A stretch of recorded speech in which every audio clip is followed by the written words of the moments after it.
Hello everyone, this is Priya Pathak. I welcome you all on amazing platform of Vidya Hut. तो कैसे हैं आप सभी लोग? होप्स आप सभी लोग बहुत अच्छे होंगे और कंट्रोल एंड कोऑर्डिनेशन पढ़ रहे होंगे। हमने control and coordination last class में पढ़ना शुरू किया था, जिसमें हमने इस चैप्टर की बहुत सारी बातें कवर कर ली हैं। हमने देख लिया है किस तरीके से प्लांट में कंट्रोल एंड कोऑर्डिनेशन होता है। तब हमें पता चला था हमारे प्लांट्स के पास कोई नर्वस सिस्टम नहीं होता है, ना कोई ब्रेन होता है। फिर मैम प्लांट्स में कंट्रोल एंड कोऑर्डिनेशन होता कैसे है, कैसे इतनी सारी प्रोसेसेस प्लांट की बॉडी में हो रही हैं। फिर हमें पता चला था प्लांट दो तरीके से अपनी बॉडी को कंट्रोल करते हैं, that is movement and plant hormones. जिस तरीके से हमारी बॉडी में कई सारे हॉर्मोन्स प्रेजेंट हैं, उस तरह से प्लांट की बॉडी में भी बहुत सारे हॉर्मोन्स प्रेजेंट हैं। उसके बाद हमने जाना था प्लांट्स कई तरीके के मूवमेंट भी करता है, जिसमें हमने देखा था नास्टिक मूवमेंट एंड देन हमने ट्रॉफिक मूवमेंट देखा था। इतना पढ़ने के बाद हम कहाँ आ गए थे? इतना पढ़ने के बाद हम आ गए थे एनिमल्स में कंट्रोल एंड कोऑर्डिनेशन कैसे होता है, राइट? एनिमल्स में फिर हमने जाना था कंट्रोल एंड कोऑर्डिनेशन दो तरीके से हो सकता है। एक कैसे? एक आपका एंडोक्राइन सिस्टम के हेल्प से और एक होता है आपका नर्वस सिस्टम के हेल्प से। नर्वस सिस्टम के हेल्प से कैसे कंट्रोल एंड कोऑर्डिनेशन होता है, ये बातें हमने ऑलमोस्ट कवर कर ली थी। बिल्कुल छोटी सी बात रह गई है जो मैं आपको अभी बता दूंगी, ठीक है? हमने देखा था नर्वस सिस्टम दो चीजों से मिलकर बना हुआ होता है, या फिर हम तीन बोल सकते हैं, brain, spinal cord and nerves, जिसमें हमने ब्रेन को पूरा पढ़ लिया है, पूरी बातें पढ़ ली हैं। और फिर हमने जो नर्वस सिस्टम के सेल्स होते हैं जिन्हें हम न्यूरॉन बुलाते हैं, उन न्यूरॉन को पढ़ लिया है। न्यूरॉन में ही हमने रिफ्लेक्स एक्शन को पढ़ा है, रिफ्लेक्स आर्क को पढ़ा है। पूरा ब्रेन कवर किया है हमने देखा ब्रेन के कितने पार्ट्स होते हैं, तो हमें पता चला ब्रेन के 3 पार्ट्स होते हैं, mid brain, hind brain and fore brain. Fore brain की भी बेटा फर्दर 2 पार्ट्स होते हैं, दैट इज सेरिब्रम एंड डायनसेफेलोन। उसके बाद मिड ब्रेन के कोई पार्ट्स नहीं होते। देन हमने देखा जो हमारा हाइंड ब्रेन होता है उसके 3 पार्ट्स होते हैं। कौन कौन से? पोन्स, मेडुला एंड सेरिबेलम, जो कि आपका मेडुला आपका जो कि हाइंड ब्रेन का 3rd पार्ट था। इसको हमने लास्ट क्लास में कवर कर लिया था। मतलब कि नर्वस सिस्टम में जो ब्रेन तक का है हमने पूरा देख लिया था। बचा क्या है? स्पाइनल कॉर्ड और नर्व्स, जिसको हम जस्ट अभी कवर कर लेते हैं, ठीक है? हम स्पाइनल कॉर्ड को पढ़ने के साथ साथ आज के क्लास में कवर करने वाले हैं कि कंट्रोल एंड कोऑर्डिनेशन किस तरीके से होता है एंडोक्राइन ग्लैंड्स के हेल्प से। मैंने आपको बताया ना कि प्लांट एनिमल्स में जो कंट्रोल एंड कोऑर्डिनेशन होता है वो दो तरीके के हो सकता है। एक आपके नर्वस सिस्टम की हेल्प से, नर्वस सिस्टम तो हम तब से देख ही रहे हैं। आज के क्लास में हम ये और देखने वाले हैं एंडोक्राइन सिस्टम के हेल्प से, मतलब कि एंडोक्राइन ग्लैंड्स के हेल्प से किस तरीके से कंट्रोल एंड कोऑर्डिनेशन होता है। तो बिना टाइम को वेस्ट करे हम क्या करते हैं, क्लास को स्टार्ट करते हैं। हमने पीछे का कंट्रोल एंड कोऑर्डिनेशन एक बार देख लिया, टॉपिक्स देख लिए कि कितना कवर कर लिया है। पूरा मुझे आपको मैं पूरा बता दूं एक बार, वो पॉसिबल नहीं है, हमारा वीडियो बहुत बड़ा हो जाएगा, ठीक है? आपने अगर लास्ट क्लास नहीं देखी है तो प्लीज एक बार जाकर देखिए, फिर आपके कॉन्सेप्ट्स क्लियर हो जाएंगे। तो चलिए आ जाइए, ब्रेन को कवर करने के बाद हमारा ये क्या है, नर्वस सिस्टम के अंदर ही आता है। नर्वस सिस्टम के अंदर ही आता है। नर्वस सिस्टम का 2nd पार्ट है क्या? Spinal cord. मैंने आपको बताया था स्पाइनल कॉर्ड कहाँ है भाई? ये हमारे बिल्कुल आपके किस में प्रेजेंट है? आपके सेंट्रल नर्वस सिस्टम के अंदर आती है। आपको मैं एक डायग्राम बना के दिखाती हूँ, वेट अ मिनट, तब आपको चीजें बहुत ज्यादा समझ में आ जाएंगी, ठीक है?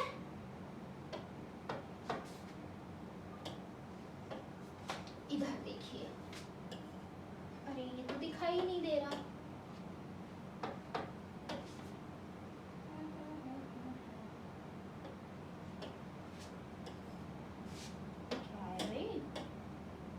कौन सा कलर दिखेगा इसमें? चलिए ये दिख रहा है।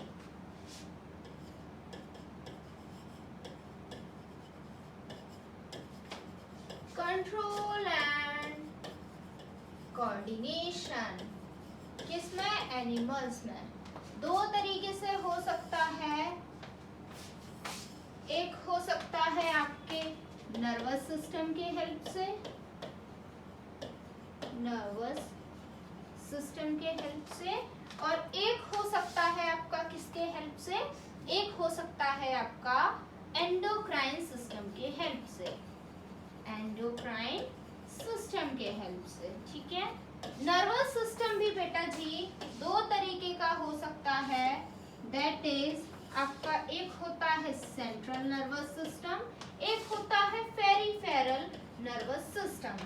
ठीक है बेटा मेरा, सेंट्रल नर्वस सिस्टम के अंदर बेटा आपकी दो चीजें आती हैं, क्या क्या मैम? एक आता है आपका ब्रेन और एक आती है आपकी स्पाइनल कॉर्ड। क्या आती है? स्पाइनल कॉर्ड आती है। उसके बाद आ जाइए peripheral nervous system. Peripheral nervous system के अंदर बेटा जी हमारी आ जाती है नर्व्स की बातें पढ़ेंगे। उसके बाद जिसमें हम क्या देखेंगे? जिसमें हम ऑटोनॉमस नर्वस सिस्टम पढ़ेंगे और भी नर्वस सिस्टम पढ़ने वाले हैं। उसके बाद एंडोक्राइन सिस्टम के अंदर हम एंडोक्राइन ग्लैंड्स पढ़ेंगे, एंडोक्राइन ग्लैंड्स पढ़ेंगे। एंडोक्राइन ग्लैंड्स क्या करती हैं? सीक्रेशन करती हैं। उन सीक्रेशन को क्या बोलते हैं? हार्मोन्स बोलते हैं। हार्मोन के बारे में जानेंगे। तो बेटा हमने कवर क्या कर लिया है? हमने ये वाला पार्ट कवर कर लिया है। हमने सीएनएस में ब्रेन को पूरा देख लिया है। नर्वस सिस्टम बना किसका होता है? न्यूरॉन को बना हुआ होता है। हमने न्यूरॉन को भी देख लिया है। देखना क्या है? स्पाइनल कॉर्ड देखना है, जो कि सेंट्रल नर्वस सिस्टम का ही पार्ट है। सेंटर क्यों बेटा? ये चीज सेंटर में प्रेजेंट है। ब्रेन भी हमारा सेंटर में है, स्पाइनल कॉर्ड भी इधर पीछे हमारी सेंटर में ही होती है, इसलिए। ठीक है, उसके बाद पेरिफेरल नर्वस सिस्टम पढ़ेंगे जिसमें नर्व्स आती हैं। आ जाइए स्पाइनल कॉर्ड को पढ़ते हैं, जो कि सेंटर में है भाई हमारे। Spinal cord, it is a downward continuation of the medulla oblongata which lies in the vertebral column। क्या कह रहे हैं? ब्रेन शुरू हुआ था, ब्रेन का लास्ट पार्ट क्या था? Hind brain. हाइंड ब्रेन का लास्ट पार्ट क्या था? Medulla oblongata. मेडुला ऑब्लोंगेटा जैसे ही बेटा मेरा खत्म होता है, उसके बाद एक डाउनवर्ड कंटिन्यूएशन शुरू हो जाता है, जिसे हम क्या बुलाते हैं? स्पाइनल कॉर्ड बुलाते हैं। और स्पाइनल कॉर्ड किसके अंदर प्रेजेंट होती है? आपकी जो स्पाइनल कॉर्ड है बेटा जी, वो वर्टेब्रल कॉलम के अंदर प्रेजेंट होती है। मतलब कि ऐसे ये बॉक्स है वर्टेब्रल कॉलम, इसके अंदर प्रेजेंट है स्पाइनल कॉर्ड और इससे जुड़ी है बहुत सारी नर्व्स। ठीक है, कुछ ऐसा सा होता है। प्लीज मेरे डायग्राम्स पर मत जाइएगा, मेरी जो ड्राइंग है वो बहुत ज्यादा गंदी है। ठीक है, अब देख लेते हैं फंक्शंस क्या होते हैं हमारी स्पाइनल कॉर्ड के। Spinal cord regulates and conducts the reflex action. बेटा जी स्पाइनल कॉर्ड का सबसे बड़ा काम होता है रिफ्लेक्स एक्शन कराना। मैम स्पाइनल कॉर्ड का काम क्यों होता है, ब्रेन का क्यों नहीं होता? पहले तो आप एक बार याद करिए रिफ्लेक्स एक्शन क्या होता है। जब कोई सडन क्विक एक्शन होता है, जिसमें हम बिना सोचे समझे कोई भी सीधे रिस्पॉन्स प्रोड्यूस कर देते हैं स्टिमुलाई की तरफ, उसे हम क्या बुलाते हैं? उसे हम बुलाते हैं रिफ्लेक्स एक्शन। जैसे कि क्या होना? जैसे कि किसी गरम गरम ऑब्जेक्ट को हम हाथ लगा दें, क्या होगा? बिना सोचे समझे हमारा हाथ पीछे जाएगा। हम ये सोचेंगे नहीं हाथ हटाएं, नहीं हटाएं, अरे चलो हटा लेते हैं, अरे नहीं हटाते हैं, देखते हैं जल के कैसा लगता है। क्या हम इतना सोचेंगे? नहीं बेटा, हमारे पास इतना टाइम ही नहीं होगा। हम जैसे ही हॉट यूटेंसिल्स को टच करेंगे, वैसे बिना सोचे समझे हमारा हाथ पीछे जाएगा। ये बात श्योर है। मतलब कि हमने कुछ सोचा नहीं, हमने कुछ समझा नहीं, ब्रेन का कोई रोल आया ही नहीं। अगर बेटा यहाँ पर ब्रेन का रोल आ जाता तो हमारा हाथ पक्का जल जाता। तो ऐसे एक्शंस में जहां पर हमें क्या करना पड़ता है? क्विक रिस्पॉन्स प्रोड्यूस करना पड़ता है, वहां पर हमारा ब्रेन काम नहीं करता बेटा। वहां पर कौन काम करती है? हमारी स्पाइनल कॉर्ड काम करती है। मतलब कि रिफ्लेक्स एक्शन के केसेस में कौन काम करता है? स्पाइनल कॉर्ड हमारी वर्क करती है। It act as a bridge between the brain and organs of the body. ये एक ब्रिज की तरह काम करती है ब्रेन के बीच में और डिफरेंट ऑर्गन्स के बीच में। ठीक है, it also provide a relay path for impulses coming from the brain. ये क्या कह रहे हैं कि एक रिले पाथ प्रोवाइड कराती है। इसका क्या मतलब है बेटा? मैंने आपको बताया था ना, रिसेप्टर सेल होते हैं। रिसेप्टर सेल क्या करते हैं? इंफॉर्मेशन को रिसीव करते हैं। कोई भी गर्म चीज को हमने हाथ लगाया तो कौन रिसीव करेगा, रिसेप्टर सेल रिसीव करेंगे। उसके बाद क्या होता है, रिसीव करते ही आपकी जो ये इंफॉर्मेशन है सेंसरी न्यूरॉन में जाती है, सेंसरी न्यूरॉन में जाती है। सेंसरी न्यूरॉन से कहाँ जाएगी, सेंसरी न्यूरॉन से आपके कहाँ जाएगी, रिले न्यूरॉन में जाएगी, रिले न्यूरॉन में जाएगी। रिले न्यूरॉन से कहाँ जाएगी, मोटोर में जाएगी। इनके बीच में ब्रेन और स्पाइनल कॉर्ड के पास भी जाती है, ऑर्डर तो वही देंगे ना। मोटोर न्यूरॉन में जाएगी, मोटोर से कहाँ जाएगी, इफेक्टर सेल में जाएगी। इफेक्टर सेल से कहाँ जाएगी, मसल्स के पास जाएगी। एक्चुअल में जहाँ स्टिमुलाई लगा है, जहाँ स्टिमुलाई टच हुआ है, और हम क्या करेंगे, मसल्स हमारी रिस्पॉन्स को प्रोड्यूस कर देंगी।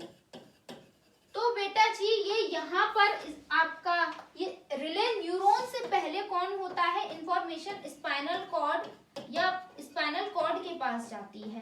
तो स्पाइनल कॉर्ड क्या कर रही है, ये रिले पाथ ही तो प्रोवाइड करा रही है। मतलब कि हमने गरम गरम चीज को हाथ लगाया, हमारे रिसेप्टर ने उसको फील किया, फील करने के बाद रिसेप्टर से सेंसरी नर्व इंफॉर्मेशन को लेके जा रही हैं। किसके पास लेके गई, स्पाइनल कॉर्ड के पास लेके गई। स्पाइनल कॉर्ड से बोला कि इस बच्चे ने गरम गरम चीज को हाथ लगाया है, कुछ करो वरना जल जाएगा। तो इस स्पाइनल कॉर्ड ने क्या किया, इस इंफॉर्मेशन को रिले न्यूरॉन को दिया। रिले न्यूरॉन ने क्या किया, मोटो न्यूरॉन को दिया। मोटो न्यूरॉन ने क्या किया, जाके इफेक्टर सेल को दे दिया। इफेक्टर सेल ने क्या कहा हाथ से कि हाथ पीछे हटा लो वरना जल जाओगे, और वैसे ही क्या हुआ, हमारा हाथ पीछे हो गया और एक रिस्पॉन्स प्रोड्यूस हो गया। तो देखा ना कि ये पाथ प्रोवाइड करा रहे हैं रिले न्यूरॉन को। रिले न्यूरॉन क्या है, एक न्यूरॉन है सेंसरी न्यूरॉन के बीच में और मोटोर न्यूरॉन के बीच में। सेंसरी न्यूरॉन का काम क्या होता है, इंफॉर्मेशन को लेके आना। मोटोर न्यूरॉन का काम क्या होता है, ऑर्डर लेके जाना, इंफॉर्मेशन लेके जाना। स्पाइनल कॉर्ड ने हाँ बोला है, ना बोला है, जो भी बोला है, हाथ हटाना है, नहीं हटाना है, इसकी इंफॉर्मेशन मोटोर न्यूरॉन लेके जाते हैं। इन दोनों के बीच में जो इंफॉर्मेशन ट्रांसफर हो रही है वो कौन कर रहा है, वो रिले न्यूरॉन कर रहा है। रिले न्यूरॉन से पहले कौन है, स्पाइनल कॉर्ड है। बस इतना ही आपको समझना है। ये जो पूरा प्रोसेस हो रहा है, ये पाथ फॉलो हो रहा है, इसे रिफ्लेक्स आर्क बोलते हैं, जो कि मैंने आपको लास्ट क्लास में बता दिया है। ठीक है, होप सो स्पाइनल कॉर्ड की वर्किंग आपको समझ आ गई होगी। आगे चलते हैं। पेरिफेरल नर्वस सिस्टम, मैंने आपको बताया ना पेरिफेरल नर्वस सिस्टम होता है। पेरिफेरल नर्वस सिस्टम क्या होता है, जो हमारा ये पेरिफेरी में प्रेजेंट होता है। सेंटर में क्या क्या चीजें थी, ब्रेन था, स्पाइनल कॉर्ड थी। अब हमारी बॉडी सिर्फ सेंटर से ही थोड़ी बनी है बेटा, और भी तो सारी चीजें हैं। तो नर्व्स क्या होती हैं पूरी बॉडी में, साइड में। पेरिफेरी का मतलब होता है साइड, कॉर्नर, तो वहां पर भी तो फैली हुई है। तो पेरिफेरल नर्वस सिस्टम के अंदर क्या आती हैं, नर्व्स आती हैं। और कितने तरह की नर्व्स होती हैं, दो तरह की नर्व्स होती हैं। एक होती है क्रेनियल नर्व्स, एक होती है स्पाइनल नर्व्स। क्रेनियल नर्व्स कौन सी नर्व्स होती हैं, क्रेनियल नर्व्स बेटा जी वो नर्व्स होती हैं जो आपकी कहाँ से आ रही हैं, जो आपकी ब्रेन से निकल रही हैं। और आपकी स्पाइनल नर्व्स वो नर्व्स होती हैं जो आपकी स्पाइनल कॉर्ड से निकल रही हैं। ये इनमें से आपकी मोटोर भी हो सकती हैं, आपकी सेंसरी भी हो सकती हैं वो। ठीक है, ब्रेन में भी तो कई आपकी ऐसी नर्व्स होंगी ना जो इन्फॉर्मेशन को लेके जाएंगी, और कई ऐसी भी होंगी तो लेके आएंगी। और इसी तरीके से इसमें भी ऐसी ही हो सकती हैं, ये मोटोर भी हो सकती हैं स्पाइनल नर्व, और ये सेंसरी भी हो सकती हैं। होप सो आप मेरी बात को समझ रहे होंगे कि मैं क्या कहना चाह रही हूँ। दो तरह की पेरिफेरल नर्वस सिस्टम में दो तरह की नर्व्स होती हैं, एक क्रेनियल नर्व्स, एक स्पाइनल नर्व्स। क्रेनियल नर्व्स वो नर्व्स होती हैं जो ब्रेन से निकल रही होती हैं। स्पाइनल नर्व वो नर्व्स होती हैं जो स्पाइनल कॉर्ड से अटैच्ड होती हैं। सिंपल। इनमें से आपकी ये ब्रेन से जो निकल रही है, हो सकता है ये मोटोर हो और हो सकता है ये सेंसरी हो, दोनों ही होंगी, क्योंकि ब्रेन से इंफॉर्मेशन आएगी भी और ब्रेन तक इंफॉर्मेशन जाएगी भी। और उसी तरीके से स्पाइनल कॉर्ड के पास भी दो तरह की हो सकती है, एक मोटोर और एक सेंसरी। इसी बेसिस पर हम ये ऊपर पढ़ चुके हैं। आइए जरा देख लेते हैं क्या लिखा हुआ है। all the nerves arises from the brain and spinal cords are included in the peripheral nervous system। जितनी भी नर्व्स हैं जो ब्रेन से और स्पाइनल कॉर्ड से निकल रही हैं, उन्हें हम क्या बुलाएंगे, उन्हें हम बुलाएंगे पेरिफेरल नर्वस सिस्टम। वो दोनों ही मिलाकर आपका क्या बनाती हैं, पेरिफेरल नर्वस सिस्टम बनाती हैं। ये आप देख पा रहे हैं डायग्राम, ये इसी का है। ठीक है, आ जाइए पेरिफेरल नर्वस सिस्टम में। जो फर्स्ट नर्वस सिस्टम होता है वो आपका क्या है, इसके अंदर आता है autonomous nervous system. Autonomous nervous system क्या है? The automatic nervous system is that part of the peripheral nervous system which controls the activity inside the bodies that are normally involuntary। बेटा ऑटोनॉमस नर्वस सिस्टम क्या करता है? Autonomous nervous system उन चीजों को control करता है जो हमारी बॉडी के अंदर चल रही हैं।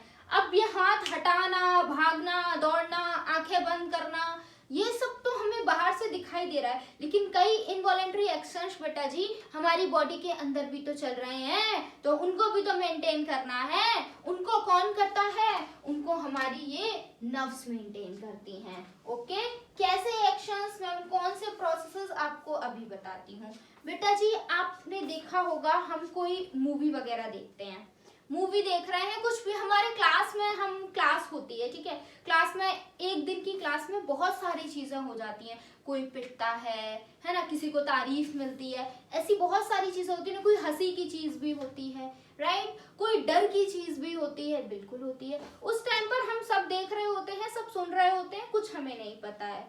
जैसे ही आप घर आते हैं क्या होता है, वो चीजें आपको रिकॉल होती हैं। ये एक इनवॉलेंट्री एक्शन नहीं है, आप घर पे बैठ के अच्छा सोचते नहीं है। कुछ बातें सोच के हमें बहुत खुशी मिलती है, कुछ बातें सोच के हमें बुरा भी लगता है कि नहीं ये नहीं होना चाहिए था। तो ये क्यों हो रहा है, कभी सोचा है? किस लिए होता है ये सिंपैथेटिक नर्वस सिस्टम की वजह से होता है। किसकी वजह से होता है? सिंपैथेटिक नर्वस सिस्टम की वजह से ये होता है। कोई भी चीजें, कोई भी इवेंट याद रह जाना, उसे रिकॉल करना, ये क्यों हो रहा है? ये सिंपैथेटिक नर्वस सिस्टम की वजह से हो रहा है बेटा मेरा। अब एक बात बताइए, क्या वो चीज आप फिर हमेशा सोचते रहेंगे? आप एक चीज से डर रहे हैं तो क्या आप उससे हमेशा डरते रहेंगे? ऐसा नहीं होता ना कि कुछ दिन हो गए, ठीक है, हम भूल जाते। किसी चीज से आपको खुशी मिल रही है, क्या आप उसको हमेशा पकड़े रहते हैं? नहीं, एक दिन, 2 दिन, फिर ठीक है गई, फिर हमारे पास और चीजें आती हैं, फिर वो शुरू हो जाता है। तो ये याद जो चीजें हो रही थी उसके लिए कौन वर्क कर रहा था? उसके लिए सिंपैथेटिक नर्वस सिस्टम वर्क कर रहा था। कुछ टाइम बाद हम भूल गए, वो हमारे लिए नॉर्मल हो गई, वो कौन वर्क कर रहा है? वो पैरासिम्पैथेटिक नर्वस सिस्टम वर्क कर रहा है। इतना सा मैं आपको बताना चाहती हूँ, इसमें और कुछ भी नहीं है बेटा मेरा, इतना ही है इसके अंदर, ठीक है, समझे या नहीं समझे? अब एक बार फिर से देख लीजिए, ये नर्वस सिस्टम पूरा थोड़ा सा कॉम्प्लेक्स है, आपको चीजें समझ आ जाए इसलिए मैं रिपीट करती रहती हूँ, क्योंकि सुनने से चीजें जल्दी याद होती हैं, ठीक है। तो नर्वस सिस्टम क्या है? तो नर्वस सिस्टम, जो नर्वस सिस्टम है वो दो चीजों से बना है, central nervous system, peripheral nervous system. Central nervous system के अंदर भी दो चीजें आती हैं, एक आता है ब्रेन, एक आता है आपके स्पाइनल कॉर्ड, ठीक है। ब्रेन और पेरिफेरल नर्वस सिस्टम के अंदर क्या आती हैं? नर्व्स आती हैं। नर्व्स कितने तरह की? 2 तरह की, एक नर्व्स ब्रेन से निकल रही हैं, एक नर्व्स स्पाइनल कॉर्ड से निकल रही हैं। और इसके अंदर क्या आता है? ऑटोनॉमस नर्वस सिस्टम आता है। क्या आता है इसके अंदर? ऑटोनॉमस नर्वस सिस्टम आता है। किसके अंदर? पेरिफेरल नर्वस सिस्टम के अंदर आता है आपका ऑटोनॉमस नर्वस सिस्टम। ऑटोनॉमस इधर लिख रही हूँ, ठीक है, जगह नहीं है। ऑटोनॉमस नर्वस सिस्टम, ये भी 2 तरीके का होता है, सिंपैथेटिक और पैरासिम्पैथेटिक, ये बात आपको याद रखनी। नर्वस सिस्टम के 2 type, central nervous system, peripheral nervous system. Central nervous system के अंदर ब्रेन, उसके बाद क्या स्पाइनल कॉर्ड, उसके बाद पेरिफेरल नर्वस सिस्टम जो पेरिफेरी में प्रेजेंट है, इसके अंदर आती है नर्व्स। नर्व्स होती हैं 2 तरह की, एक होती है क्रेनियल नर्व्स जो कि ब्रेन से निकल रही हैं, एक होती है स्पाइनल नर्व जो कि स्पाइनल कॉर्ड से निकल रही हैं। उसके बाद आ जाइए आपका एक, इसके अंदर एक नर्वस सिस्टम भी आता है जिसे हम बुलाते हैं autonomous nervous system. Autonomous nervous system 2 तरीके का होता है, एक होता है आपका क्या? एक होता है आपका सिंपैथेटिक नर्वस सिस्टम और एक होता है आपका parasympathetic nervous system. This is all about control and coordination in animals. इस तरीके से कंट्रोल एंड कोऑर्डिनेशन होता है एनिमल्स के अंदर। इसका चार्ट को हम चाहे तो और बड़ा कर सकते हैं, ब्रेन के पार्ट्स को इधर हम क्लासिफाई कर सकते हैं, डिपेंड्स ऑन यू। हम इतना करेंगे नहीं क्योंकि हम लास्ट क्लासेस में ये चीजें देख चुके हैं, ठीक है। अब हम देखते हैं, हमने नर्वस सिस्टम का रोल तो देख लिया ना कंट्रोल एंड कोऑर्डिनेशन में। अब हम जरा देख लेते हैं हमारी एंडोक्राइन सिस्टम किस तरीके से हमारी हेल्प कराती है कंट्रोल एंड कोऑर्डिनेशन में। आइए जरा, chemical coordination in animals endocrine system. ठीक है, आइए जरा देखते हैं क्या लिखा हुआ है। The branch of biology which deals with the study of endocrine system and its physiology is known as endocrinology। Biology की वो ब्रांच जो क्या करती है, जो डील करती है एंडोक्राइन सिस्टम की स्टडी से प्लस उसकी फिजियोलॉजी से, इस ब्रांच को हम क्या बुलाते हैं? इस ब्रांच को बेटा जी हम बुलाते हैं एंडोक्राइनोलॉजी। क्या बुलाते हैं? एंडोक्राइनोलॉजी बुलाते हैं। Study of endocrine system is known as endocrinology. Thomas Addison is known as the father of endocrinology. इसके फादर कौन है बेटा? इसके फादर हैं आपके थॉमस एडिसन। कौन है? Thomas Edison. The gland which pour out the secretion directly into the blood are called endocrine glands and these glands lack the duct, so these glands are called the ductless glands। आ जाइए बेटा, इस हम endocrine system के अंदर क्या पढ़ेंगे? Endocrine glands पढ़ेंगे। Glands बेटा आपकी दो तरीके की होती हैं। इधर सुनिए बेटा मेरा, जो ग्लैंड्स होती हैं ये टू टाइप्स की होती हैं। एक होती है एंडोक्राइन ग्लैंड और एक होती है एक्सोक्राइन ग्लैंड। मैम ये एंडो और एक्सो में डिफरेंस क्या होता है? बेटा जी ग्लैंड का काम होता है सब्सटेंस को सीक्रेट करना। क्या करना? सब्सटेंस को सीक्रेट करना। एंडोक्राइन ग्लैंड भी कुछ सीक्रेट कर रही होती हैं और एक्सोक्राइन ग्लैंड भी कुछ सीक्रेट कर रही होती हैं। डिफरेंस क्या है? डिफरेंस ये है, जो बेटा जी आपकी एक्सोक्राइन ग्लैंड होती है ना, वो एक पार्टिकुलर जगह पर अपने सब्सटेंस को सीक्रेट करती है थ्रू अ डक्ट। मतलब कि इनके पास डक्ट होता है। For example salivary gland. Salivary gland का काम क्या है? सलाइवा को सीक्रेट करना। ये बताइए क्या सलाइवा को पूरी बॉडी की जरूरत है? पूरी बॉडी को सलाइवा की जरूरत है? ऐसा नहीं है ना, पूरी बॉडी को सलाइवा की जरूरत नहीं है। तो सलाइवा की जरूरत किसे है? सलाइवा की जरूरत एक पार्टिकुलर जगह को है। किसे? हमारे माउथ में सलाइवा सीक्रेट होता है, तो हमारे यहाँ पर सलाइवरी ग्लैंड प्रेजेंट है। यहाँ सेल्स क्या आ रहे होंगे? कुछ डक्ट्स आ रहे होंगे, कुछ ट्यूब्स आ रहे होंगे, जो कि क्या करेंगे? हमारे माउथ में सलाइवा को सीक्रेट कर देंगे। होता है ऐसा या नहीं होता? बिल्कुल ऐसा होता है। तो वो ग्लैंड्स जिनका सीक्रेशन एक पार्टिकुलर जगह पर होता है by the help of ducts, उन ग्लैंड को हम क्या बुलाते हैं? एक्सोक्राइन ग्लैंड बुलाते हैं। अब आ जाइए एंडोक्राइन ग्लैंड। कई सब्सटेंस ऐसे होते हैं जो हमारी पूरी ही बॉडी को जरूरी होते हैं, जैसे कि आप मान लीजिए पिट्यूटरी ग्लैंड। पिट्यूटरी ग्लैंड क्या करती है? ग्रोथ हार्मोन को सीक्रेट करती है। अब ऐसा थोड़ी है ग्रोथ हार्मोन सिर्फ आपके हाथ में सीक्रेट हो रहा है, पैर में हो ही नहीं रहा है। हाथ हो गए इतने बड़े और पैर रह गए छोटे से। Is it possible? ऐसा नहीं है ना। मतलब कि पूरी ही बॉडी को हमारी को ग्रोथ हार्मोन चाहिए। तो जो हमारी पिट्यूटरी ग्लैंड है ग्रोथ हार्मोन को सीक्रेट करेगी। कहाँ करेगी? पूरी ही बॉडी में सीक्रेट करेगी, डायरेक्टली ब्लड में सीक्रेट कर देगी। यहाँ पर कोई डक्ट नहीं होंगे। तो एंडोक्राइन ग्लैंड जो होती हैं वो कैसी होती हैं? वो बेटा मेरा डक्टलेस ग्लैंड होती हैं और इनका सीक्रेशन डायरेक्टली ब्लड में हो जाता है, किसी एक पार्टिकुलर जगह पर नहीं होता है। ये बात आपको याद रखनी है। समझ गए? चलिए आगे चलते हैं, क्या लिखा हो। होप सो आप लोग एंडोक्राइन एक्सोक्राइन में डिफरेंस समझ गए होंगे। एक बात और, पेनक्रियास जो होती है, पेनक्रियास बेटा वो हमारी क्या कर रही हूँ मैं? पेनक्रियास जो होती है वो हमारी एंडो भी होती है, वो हमारी एक्सो भी होती है। मैम ऐसे कैसे?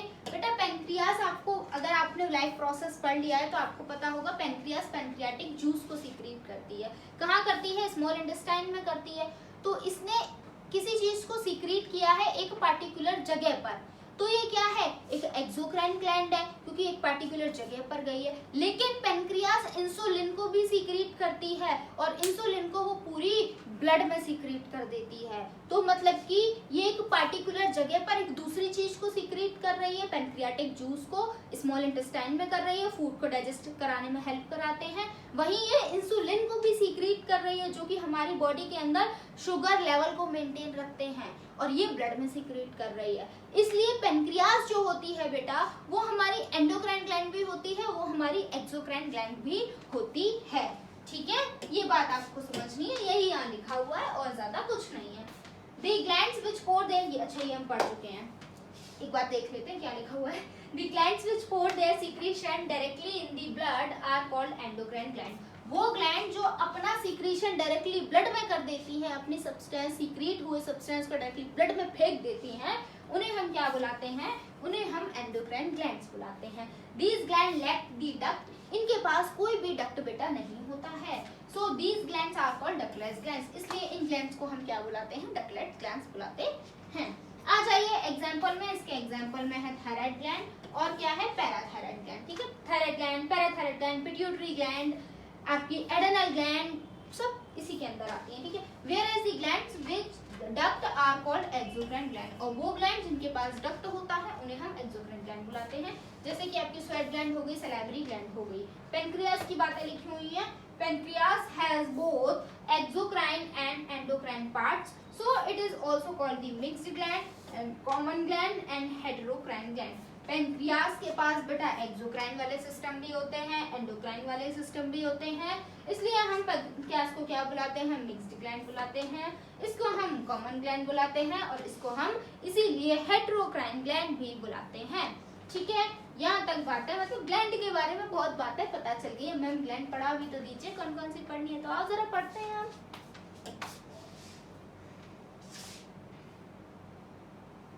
ग्लैंड का काम क्या है, हार्मोन्स को सीक्रेट करना। मैम हार्मोन्स क्या है, ठीक है, ये लिखा हुआ है, chemical secreted by the endocrine gland are called hormones. वो केमिकल्स जिन्हें हमारे एंडोक्राइन ग्लैंड सीक्रेट करती है उन्हें हम हार्मोन्स बुलाते हैं। The term hormone coined by the Starling, ये हार्मोन का जो टर्म है ये किसने दिया था, स्टार्लिंग नाम के एक साइंटिस्ट थे, उन्होंने दिया था। The hormones are also called the primary messenger and chemical substance. Hormone क्या है आपके, ये प्राइमरी मैसेंजर के नाम से भी जाने जाते हैं और केमिकल मैसेंजर के नाम से भी जाने जाते हैं, क्योंकि इनका काम हार्मोन्स का कहीं ना कहीं होता है हमारी चीज़ों में, हमारी बॉडी में प्रोसेसेस को ठीक से चलने देना, चीज़ों को मेंटेन रखना, हर चीज़ का लेवल मेंटेन रखना, शुगर का, सॉल्ट का, है ना, इन सब चीज़ों को मेंटेन करना, डिजीज से हमें बचाना, इसीलिए इन्हें हम क्या बुलाते हैं, केमिकल मैसेंजर बुलाते हैं और आपके प्राइमरी मैसेंजर्स भी बुलाते हैं। ठीक है, इतनी बात अगर हार्मोन के बारे में पढ़ ली है तो आओ जरा ये क्या लिखा हुआ है, हार्मोन की फिजिकल और केमिकल प्रॉपर्टीज भी देख लेते हैं क्या क्या होती हैं। These are secreted by the endocrine glands, हम ये चीज पढ़ चुके हैं। ये हार्मोन्स कहाँ से सीक्रेट होते हैं, ये हार्मोन्स बेटा जी हमारे सीक्रेट होते हैं एंडोक्राइन ग्लैंड से। Hormones are secreted only when required, और हार्मोन्स तभी सीक्रेट होते हैं जब जरूरी होते हैं, ऐसे नहीं कि बस सीक्रेट हुए जा रहे हैं, मतलब कि एक सफिशिएंट ग्रोथ हो चुकी है किसी इंडिविजुअल की लेकिन फिर भी ग्रोथ हार्मोन सीक्रेट हुए जा रहा है, हुए जा रहा है, हुए जा रहा है, ऐसा बिल्कुल भी नहीं होता है कि ग्रोथ बिल्कुल चली ही रही है, ना ना ना, जितनी जरूरी है तब तक ही सीक्रेट होगा, तब तक ही ग्रोथ होगी, वरना कभी देखा है कि कोई लाइफ टाइम तक लंबा होता जा रहा है, बेटा एक दिन इतना लंबा हो जाएगा कि वो मार्स पे पहुंच जाएगा। ठीक है, तो ऐसा कुछ भी नहीं होता है, हार्मोन्स तभी तक सीक्रेट होते हैं जब तक एक बॉडी में रिक्वायर्ड, उनकी जरूरत होती है। Their secretion is regulated by feedback mechanism.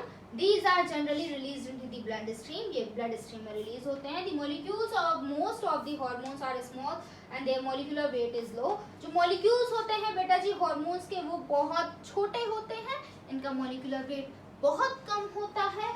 The secretion of hormone is always in very small quantities. Even जो हार्मोन हमारे सीक्रेट हो रहे हैं वो भी बहुत कम सी क्वांटिटी में सीक्रेट होते हैं। Hormones are destroyed after use, that is hormones cannot be stored in the body. Thyroxine is an exception.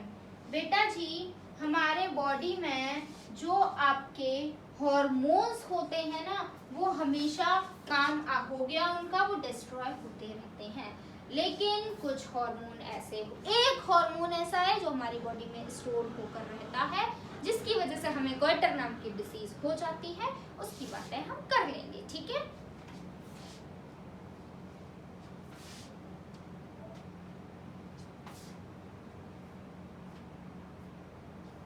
आ जाइए सबसे पहले हम पढ़ लेते हैं ग्लैंड्स को। ग्लैंड्स में सबसे पहले कौन सी आ रही है बेटा जी, सबसे पहले आती है पिट्यूटरी ग्लैंड।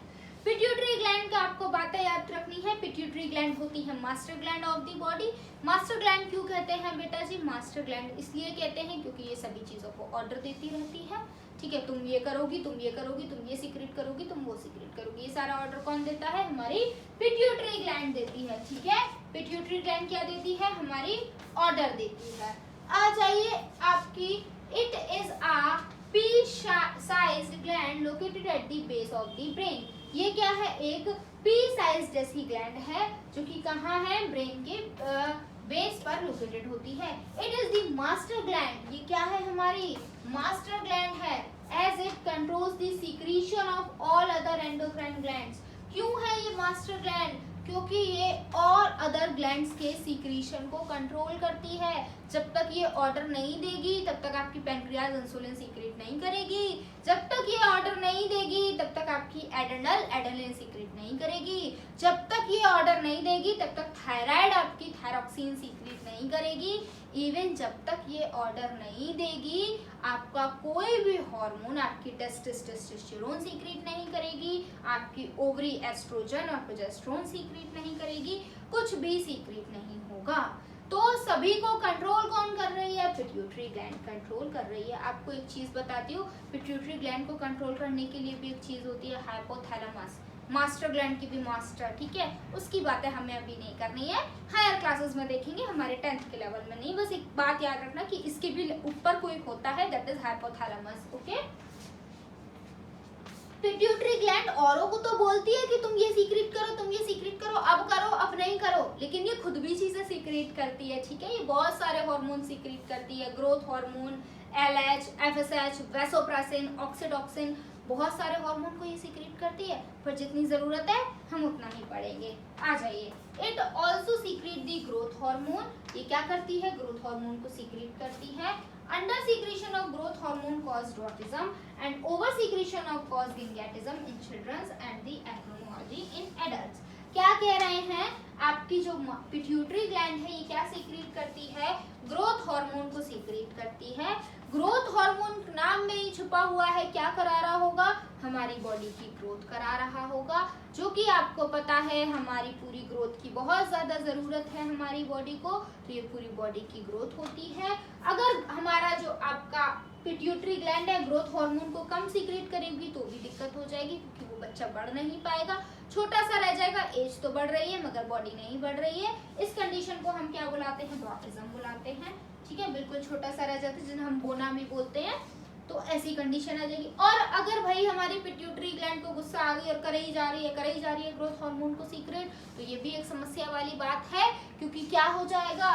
फिर आपका वो बहुत ज्यादा ग्रोथ हार्मोन सीक्रेट हो जाएगा, जिस वजह से जो मैं कह रही थी ना, ग्रोथ होती रहेगी, वो मार्स पे पहुंच जाएगा। मार्स तक तो नहीं पहुंचते हैं, लेकिन बहुत ज्यादा सीक्रेट हो जाने की वजह से बॉडी अजीब सी हो जाती है।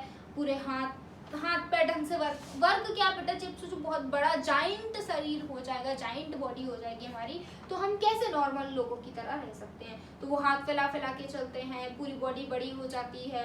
तो इसका भी एक नाम है डिसीज का, जिसे हम गिंगैटिज्म बोलते हैं। ठीक है, आपके चिल्ड्रंस में ये गिंगैटिज्म होता है, एडल्ट्स में ये एक्रोमेगैली होता है। ठीक है, आपको ये बात याद रखनी है।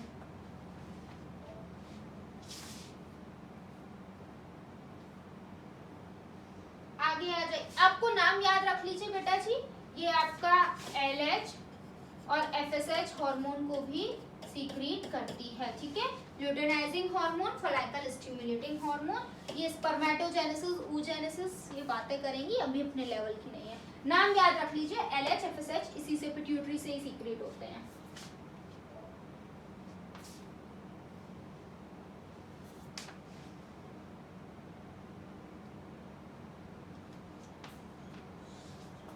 ग्लैंड आ जाइए बेटा, थायराइड ग्लैंड को पढ़ लेते हैं। हमने अभी ऊपर पढ़ा था कि सभी हार्मोन्स हमारी बॉडी में यूज होने के बाद डिस्ट्रॉय हो जाते हैं।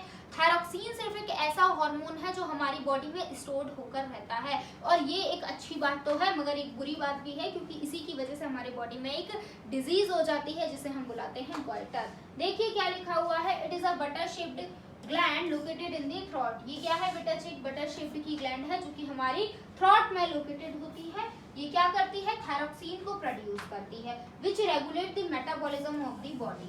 अब बेटा इसको थोड़ा सा ध्यान से सुन लेना, ठीक है, थोड़ा सा ध्यान से सुन लेना।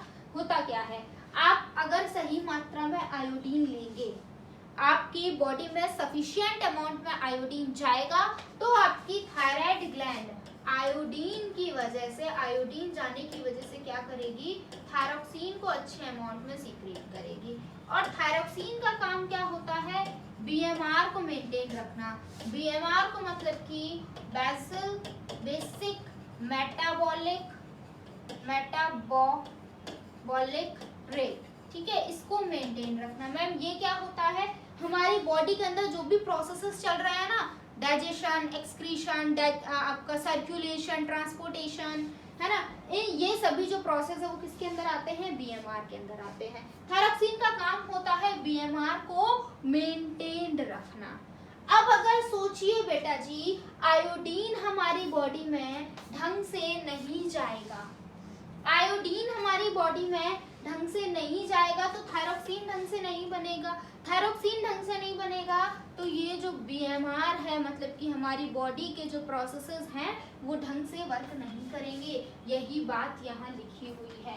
अच्छा, आपने एक बात और सुनी होगी कि उनका जो थायराइड है वो बहुत बढ़ गया या फिर उनका थायराइड कम हो गया। इसका क्या मतलब होता है, इससे होता क्या, आपने सुना होगा कई लोग ऐसे होते हैं जो थायराइड होने पर आपके पतले हो जाते हैं, कई ऐसे होते हैं जो मोटे हो जाते हैं। कभी सोचा है ये क्यों होता है? आइए एक बार बताते हैं।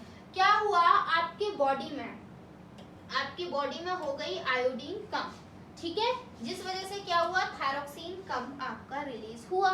थायरोक्सिन कम रिलीज हुआ, बेसिक मेटाबॉलिक रेट कम हो गया, मतलब कि जो भी हम फूड ले रहे हैं उसका कोई यूज तो हो ही नहीं रहा। क्यों? क्योंकि बीएमआर तो हो ही नहीं रहा, हमारी बॉडी में रिएक्शंस तो हो ही नहीं रहे, प्रोसेसेस ढंग तो हो ही नहीं रही है।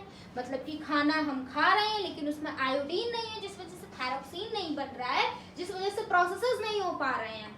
तो जो हम खाना खा रहे हैं वो हमारे बॉडी में क्या होता है, स्टोर होता रहता है, स्टोर होता रहता है। तो क्या हो जाएगा, एट लास्ट हम क्या हो जाएंगे, हमें ओबेसिटी हो जाएगी और हमारा वेट क्या हो जाएगा, वेट बेटा मेरा हमारा बहुत बढ़ जाएगा। मतलब कि अगर थायरोक्सिन कम रिलीज होगा तो हम मोटे हो जाएंगे बेटा। ये बात समझ पा रहे हो? एक बार फिर से सुनना, आयोडीन हमने कम लिया जिस वजह से थायरोक्सिन कम रिलीज हुआ, थायरोक्सिन कम रिलीज हुआ जिस वजह से बीएमआर कम हो गया, बॉडी की एक्टिविटीज कम हो गई। तो जो खाना हम खा रहे हैं उसमें आयोडीन तो है नहीं, तो उसमें लेकिन और चीजें तो हैं, तो वो हमारी बॉडी में स्टोर होता जा रहा है क्योंकि उसका काम तो हो नहीं रहा, बेसिक मेटाबॉलिक रिएक्शन हो ही नहीं रही है। ये रिएक्शन होता है, रेट नहीं होता, ठीक है, ये रिएक्शन होता है। बेसिक मेटाबॉलिक रिएक्शन हो ही नहीं रही, वो स्टोर होता जाता है और पर्सन का वेट बढ़ जाता है, ठीक है। इस कंडीशन में हम कहते हैं पर्सन का जो आपका थायराइड है वो बढ़ा हुआ है, ठीक है। वहीं आ जाइए, क्या होने लगा, आपका जो आयोडीन है बेटा, सेकेंड कंडीशन बता रही हूँ, बहुत ज्यादा ले लिया हम लोगों ने, आयोडीन बहुत ज्यादा ले लिया, थायरोक्सिन ज्यादा रिलीज होगा, थायरोक्सिन ज्यादा रिलीज होगा, बीएमआर ज्यादा हो जाएगा, बीएमआर ज्यादा हो जाएगा। हम चाहे क्या करें, हम आपकी बेटा जी 50 दिन में रोटियां खा लें, लेकिन क्या होगा, बीएमआर इतने हाई प्रोसेस से चल रहा है ना, खाना हमारी बॉडी में बचेगा ही नहीं, पूरा यही यूज होता रहेगा क्योंकि प्रोसेसेस बहुत हाई स्पीड से चल रही हैं, जिस वजह से हमारी बॉडी में कुछ बचेगा नहीं, यही यूज हो जाता है और फाइनली हम क्या हो जाते हैं, पतले हो जाते हैं, वेट लॉस हो जाता है। मतलब कि जब थायरोक्सिन बहुत ज्यादा होगा तो इंसान पतला हो जाएगा, थायरोक्सिन कम सीक्रेट होगा तो इंसान मोटा हो जाएगा। ये बात समझने वाली है, ठीक है, प्लीज इसको समझ लीजिएगा, वही यहाँ लिखा हुआ है। आइए जरा, यही लिखा हुआ है, विच regulate the metabolism of the body. कैसे रेगुलेट करता है मैंने आपको बता दिया, कैसे इंसान मोटा पतला होता है मैंने आपको ये भी बता दिया। Iodine is required to synthesize of thyroxine of the body, iodine की जरूरत होती है, ये भी मैंने आपको बता दिया। In case of iodine deficiency under secretion of thyroxine leads to goitre. अब मान लीजिए आयोडीन हमारी बॉडी में गया नहीं और अभी मैंने बताया थायरोक्सिन हमारी बॉडी में क्या हो जाता है, स्टोर्ड हो जाता है। अब आयोडीन आया नहीं तो ये जो स्टोर्ड, पहले से जब आयोडीन आ रहा होगा तब भी तो हमारी थायराइड ग्लैंड में थोड़ा सा थायरोक्सिन आपका क्या होगा, स्टोर्ड हो रखा होगा। अब क्या हुआ, और आयोडीन आया नहीं, जिस वजह से जो स्टोर्ड वाला था वो ब्लड में गया नहीं। तो क्या होता है, आयोडीन आ नहीं रहा है और बन नहीं रहा है, और वो स्टोर्ड वाला स्टोर्ड ही है, जिस वजह से हमारा जो ये आपकी थायराइड ग्लैंड है वो बढ़ती रहती है। इस डिसीज को हम क्या बुलाते हैं, इस डिसीज को हम गॉइटर बुलाते हैं। ये क्यों हुआ, क्योंकि आयोडीन हमने ढंग से लिया नहीं, पहले से हमारी थायराइड ग्लैंड में थायरोक्सिन क्या था, स्टोर्ड था, और आयोडीन न आने की वजह से वो स्टोर्ड थायरोक्सिन हमारे ब्लड में रिलीज हुआ नहीं, जिस वजह से थायराइड ग्लैंड बढ़ गई, और इसी डिसीज को हम क्या बुलाते हैं, इसी डिजीज को हम बुलाते हैं गॉइटर। ओके, चलिए अब हम आगे चलते हैं। Pancreas, it is a leaf like gland present behind the stomach in the abdomen. ये क्या है, एक लीफ लाइक ग्लैंड है जो कि स्टमक के पीछे प्रेजेंट होती है। It is an endocrine gland as well as exocrine gland, ये मैंने आपको पहले ही बता दिया, ये एंडोक्राइन ग्लैंड भी है, ये एक्सोक्राइन ग्लैंड भी है। And endocrine gland it manufacture the hormone, ये क्या करती है, 2 हार्मोन को मैन्युफैक्चर करती है एंडोक्राइन ग्लैंड, अगर हम इसे देखें जो डायरेक्टली ब्लड में जाते हैं, that is insulin and glucagon, but both of these hormone act as an antagonistic and regulate the sugar level in the blood। ये क्या करते हैं, इंसुलिन और ग्लूकागन, ये हमारी बॉडी में ब्लड शुगर लेवल को मेंटेन रखते हैं। As an exocrine gland, it secretes the enzymes to break down the protein, lipids, carbohydrates and nucleic acid। अब एक्सोक्राइन ग्लैंड की तरह ये क्या सीक्रेट करती है, ये सीक्रेट करती है पेनक्रियाटिक जूस, जो कि मैंने आपको बताया। पेनक्रियाटिक जूस के अंदर ये सारे सब्सटेंस पाए जाते हैं, प्रोटीन हो गया, लिपिड्स हो गया, कार्बोहाइड्रेट्स हो गया, न्यूक्लिक एसिड हो गया, ठीक है। And insufficient amount of insulin from the pancreas leads to the diabetes. क्या होगा, अगर हमारी पेनक्रियास जो है इंसुलिन को ढंग से सीक्रेट नहीं करेगी तो उस पर्सन को डायबिटीज हो जाएगी, ठीक है। आपके पेनक्रियास से इंसुलिन निकलेगा नहीं। इंसुलिन का काम होता है हमारी जो शुगर लेवल है, शुगर को यूज कराना, ठीक है, उससे एनर्जी प्रोड्यूस करना। अब हमारे इंसुलिन आ नहीं रही है, शुगर यूज हो नहीं रही और हम लेते जा रहे हैं, उस कंडीशन में क्या होगा, उस कंडीशन में उस पर्सन को बेटा मेरा हो जाएगी डायबिटीज। क्या हो जाएगी, डायबिटीज हो जाएगी। अब आ जाइए किस पर, एडेनल ग्लैंड पे। ये क्या है, occur in pair above the kidney, pair में रहती है, 2 प्रेजेंट होती है किडनी के पास। It decreases in size with age. Adrenal gland जो होती है बेटा एज के चलते कम होती रहती है। Secret the hormone called adrenaline, ये आपका क्या है, किस हार्मोन को सीक्रेट करती है, एड्रेनलिन नाम के हार्मोन को सीक्रेट करती है, which help in fight and fight response. ये आपका जो एड्रेनलिन हार्मोन है ना, इसको हम इमरजेंसी हार्मोन भी बुलाते हैं। ये जब हार्ट अटैक आता है, ब्रीदिंग रेट कम हो जाती है, उस केस में एड्रेनल ग्लैंड एड्रेनलिन को सीक्रेट करती है और उस पर्सन को भाई बचा लेती है, ठीक है। उतने जब तक हम हॉस्पिटल पहुंचते हैं ना तब तक वो बचा लेती है, इसलिए हम इसको इमरजेंसी हार्मोन भी बुलाते हैं, ठीक है। आ जाइए गोनाड्स। गोनाड्स में क्या क्या आते हैं बेटा जी, गोनाड्स के अंदर वो ग्लैंड्स आती हैं, वो ऑर्गन्स आते हैं जो हमारे गैमीट को प्रोड्यूस करते हैं। गैमीट को कौन प्रोड्यूस करता है, मेल के केस में टेस्टिस, फीमेल के केस में ओवरी। आ जाइए, gonads are the gamete producing organ, testis in male and ovaries in females. Gonads क्या है, आपके गैमीट्स, वो आपके ऑर्गन्स है जो गैमीट्स को प्रोड्यूस करते हैं। गैमीट्स क्या होते हैं, कैसे होते हैं, ये बातें रिप्रोडक्शन में हमने डिटेल में की हैं, ठीक है। वीडियो आपको मिल जाएगी, आप देख लीजिएगा। अभी अगर हम वहां चले गए तो हम टॉपिक से भटक जाएंगे। The testis produce the male hormone testosterone। जो टेस्टिस होती है वो मेल हार्मोन को प्रोड्यूस करती है, that is testosterone. And ovary क्या होती है, ओवरी फीमेल हार्मोन को सीक्रेट करती है, that is estrogen and progesterone. Testosterone and estrogen help in produce the gamete and are responsible for sexual characteristics of males and females respectively। बेटा जो testosterone है वो हेल्प कराता है मेल्स में गैमीट बनाने में, और जो आपकी प्रोजेस्टेरोन है, एस्ट्रोजन है, ये हेल्प कराती हैं फीमेल की बॉडी में ओवा बनाने में, ठीक है। और ये क्या करा रहे हैं, टेस्टोस्टेरोन और एस्ट्रोजन, ये मैंने आपको बताया है प्यूबर्टी के टाइम में बॉयज और गर्ल्स दोनों की ही बॉडी में क्या आते हैं, चेंजेस आते हैं। तो वो चेंजेस भी इन हार्मोन्स की वजह से ही आते हैं, प्यूबर्टीज पर जो चेंजेस आ रहे हैं, ठीक है। तो उनके लिए भी हमारे टेस्टोस्टेरोन और एस्ट्रोजन रिस्पॉन्सिबल होते हैं। मेल्स में आपकी वॉइस बहुत ज़्यादा आपकी डीप हो जाना है ना, प्लस आपकी गर्ल्स में आपके मेंस्ट्रुअल साइकिल स्टार्ट हो जाना, बॉयज़ की बॉडी बहुत ज़्यादा ब्रॉड हो जाना है ना, थोड़ी जाइंट सी बॉडी हो जाना, प्लस गर्ल्स में आवाज पिच थोड़ी सी हाई हो जाना, ये सभी चीजें क्यों होती हैं? ये सभी चीजें टेस्टोस्टेरोन और एस्ट्रोजन की वजह से होती है। बॉडी हेयर्स का डेवलप्ड होना सब कुछ इसी वजह से होता है। Progesterone is the pregnancy hormone. जो आपका प्रोजेस्ट्रोजन है जो कि ओवरी से सीक्रेट होता है फीमेल्स में, ये आपका प्रेगनेंसी हार्मोन होता है। ये मेनली जब वुमेन प्रेग्नेंट होती है उस टाइम पर सीक्रेट होता है। उस टाइम पर ये कई सारे प्रोसेसेस कराता है। लैक्टेशनल पीरियड में भी ये हमारा इंपॉर्टेंट होता है। प्लस ये डिलीवरी के टाइम पे भी रिलीज होता है यूट्रस, ताकि कॉन्ट्रैक्ट हो सके और बेबी की जो डिलीवरी है बहुत इजीली हो सके। इसलिए जो प्रोजेस्ट्रोजन है इसको हम क्या बुलाते हैं? आपका प्रेगनेंसी हार्मोन भी बुलाते हैं। The other endocrine glands include the hypothalamus, parathyroid gland, pineal gland, thymus gland। ठीक है, कुछ ग्लैंड्स और हैं बेटा जिनकी डिटेल बहुत ज्यादा आपको जाननी नहीं है, जो कि आपका ये वन शॉट वीडियो है। ठीक है, जो कि क्या है? हाइपोथैलेमस है, पैराथायराइड है, पीनियल है और थायमस ग्लैंड है। तो कॉन्ग्रेचुलेशंस बेटा, हमने चैप्टर कर लिया है खत्म। हमने पूरा कंट्रोल एंड कोऑर्डिनेशन देख लिया।